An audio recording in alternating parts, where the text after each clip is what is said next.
Welcome back to our channel Landmax 2.0.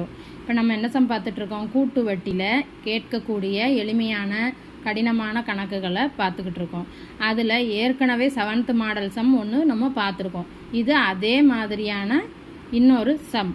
அதாவது என்ன கொடுத்துருக்காங்க, ஒரு தொகையானது கூட்டு வட்டி மூலம் 2 வருடங்களில் 3 மடங்கு ஆகிறது. 2 வருடங்களில் 3 மடங்கு ஆகிறது. இதே வட்டி வீதம் மூலம் அதே தொகையானது எத்தனை வருடங்களுக்கு பிறகு 27 மடங்காகும் அப்படின்ட்டு கேட்டிருக்காங்க. அப்போ வருடம் மடங்கு எழுதிக்கிடலாமா? எத்தனை வருடம்? 2 வருடம். 3 மடங்கு. இது அவங்க கொடுத்துருக்குது.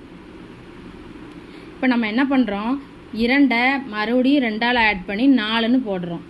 அப்போ இங்கே என்ன பண்ணணும், மல்டிப்ளை பண்ணணும். 3 × 3 9.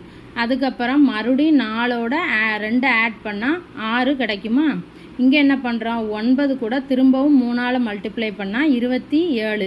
இப்போ நமக்கு ஆன்சர் கிடச்சிருச்சா? என்ன கேட்டிருக்காங்க, 27 மடங்குக்கு எத்தனை ஆண்டுகள் ஆகும் அப்படின்ட்டு கேட்டிருக்காங்க. அப்போ ஆன்சர் இஸ் 6 years. அதாவது வருடத்தை ஆட் பண்ணிக்கிட்டே இருக்கணும். ஃபஸ்ட்டு கொடுத்துருக்கக்கூடிய அதே நம்பரால் மடங்கை கொடுத்துருக்கக்கூடிய நம்பரால் மல்டிப்ளை பண்ணிக்கிட்டே வந்தோம்னா நமக்கு எத்தனை மடங்கு கேட்டிருக்காங்களோ அதுக்கு ஈக்குவலாக எத்தனை வருடங்கள் இருக்குன்னு பார்த்தா அதுதான் இத்தனை வருடங்களுக்கு பிறகு 27 மடங்கு ஆகும் அப்படின்ட்டு நம்ம கண்டுபிடிச்சிடலாம்.